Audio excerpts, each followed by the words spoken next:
Welcome to my new vlog. तर सकाळी उठून मी ठरवलं की सकाळी सकाळी चालायला जाऊया. तर सगळं आवरून मी खाली आलो आणि सोसायटीमध्ये चालायला निघालो.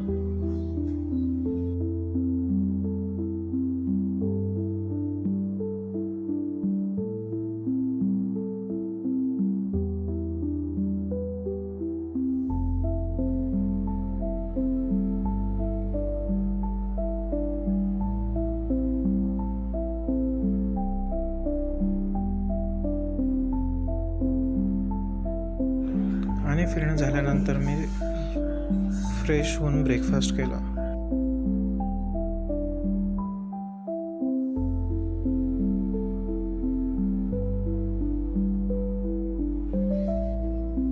सगळं आवरून झाल्यानंतर मी निघालो पायी देवदर्शनाला. आज होती दत्त जयंती, तर मी जवळच्याच दत्त मंदिरात गेलो होतो.